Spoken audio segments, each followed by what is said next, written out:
Hey there, listener. Are you ready to keep that carefree summer vibe going while gearing up for the busy months ahead? Then you won't want to miss the Self-Care Road Trip Audio Summit. Whether you're soaking up the last days of summer or gearing up for the fall hustle, this summit is designed just for you, the driven, career-focused woman who knows that self-care is essential, but sometimes hard to fit in. Join us on a virtual road trip where you'll hear from caring experts across the country, each offering their unique take on how to prioritize your mind, body, and spirit.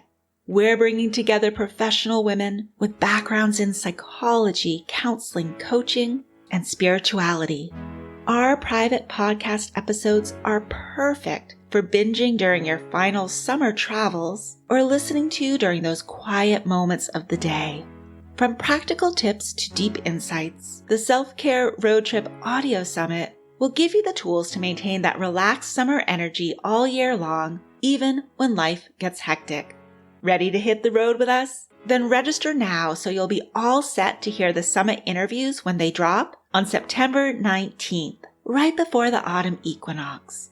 Just head on over to psychope.com/roadtrip to reserve your spot now. Let's make self-care a priority, no matter how busy life gets.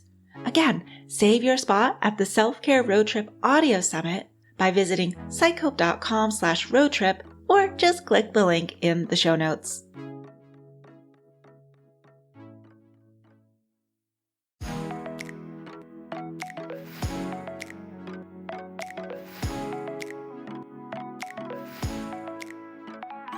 Hello and welcome. You're listening to the PsycHope Self-Help podcast, a space for women where psychology illuminates paths to healing, hope, and personal growth. I'm Dr. Jennifer McManus, a clinical psychologist, and I'll be your host. Each episode, we'll explore a different way to use psychology to enhance emotional wellness. Hope you enjoy the show.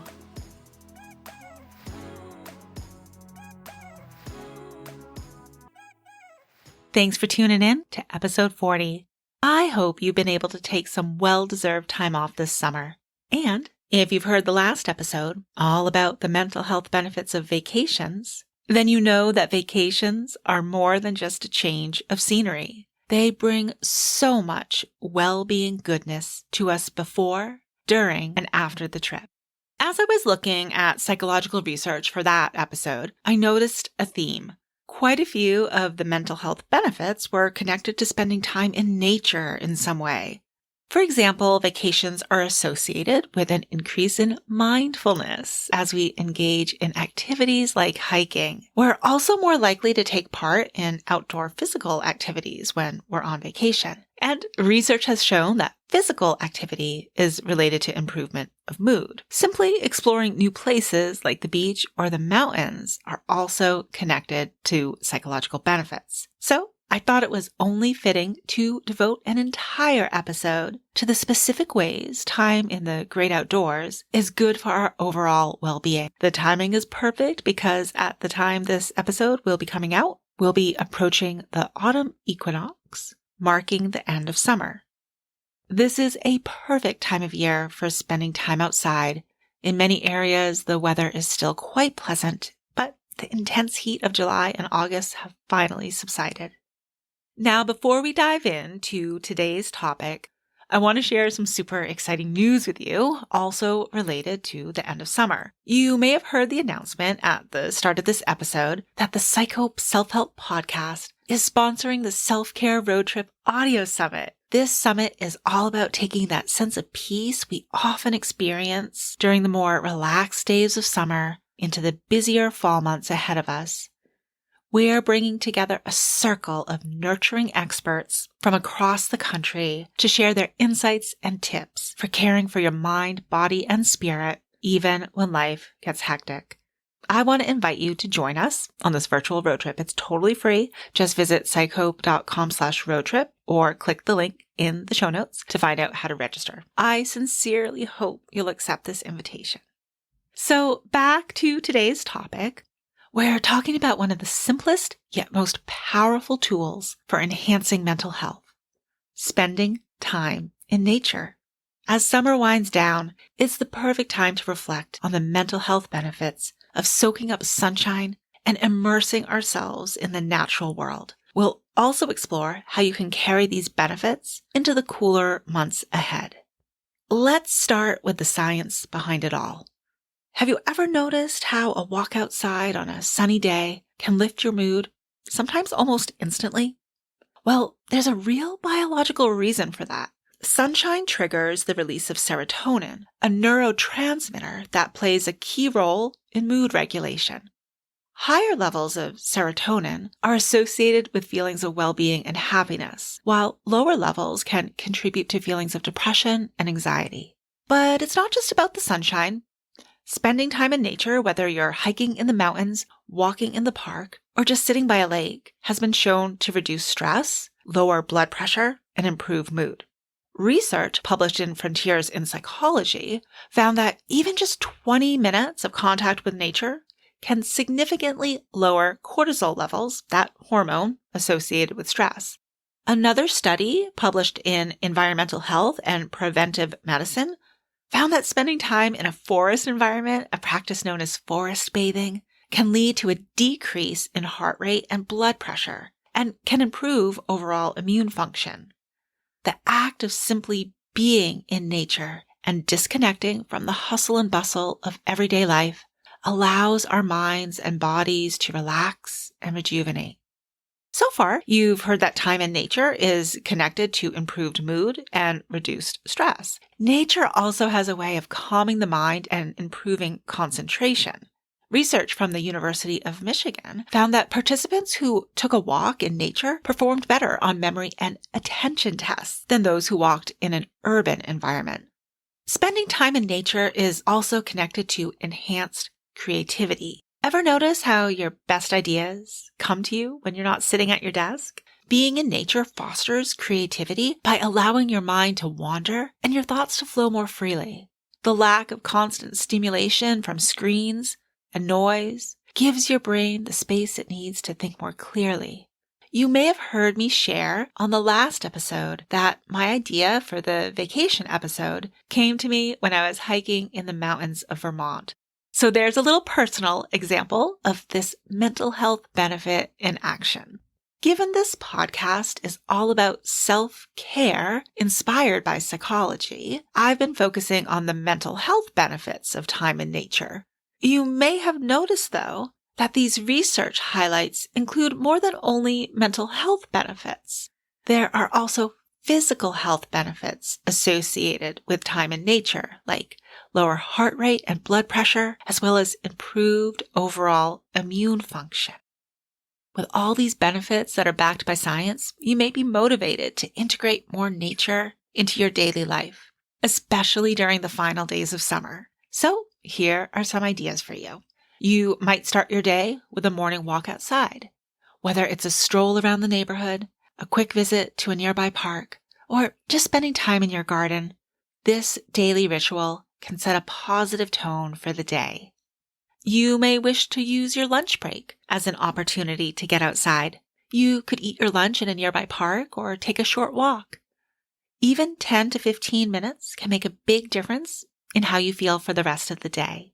You could also practice mindfulness outdoors. Find a quiet spot and focus on your breath. See the beauty that surrounds you. Listen to the sounds around you, the rustling leaves, birds chirping, or the wind. What do you smell? Can you feel the warmth of the sun or a cool breeze upon your skin? This practice not only grounds you in the present moment, but also helps you connect with nature on a deeper level. If you're into fitness, try moving your workouts outdoors, whether it's yoga in the park, a run on a nature trail, or a bike ride through the countryside. Exercising in nature can amplify the mental and physical benefits of your workout.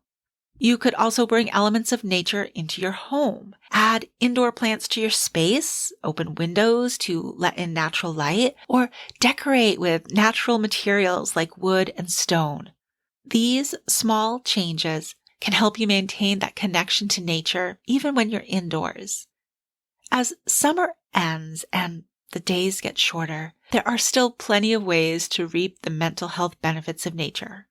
We can start by embracing seasonal outdoor activities.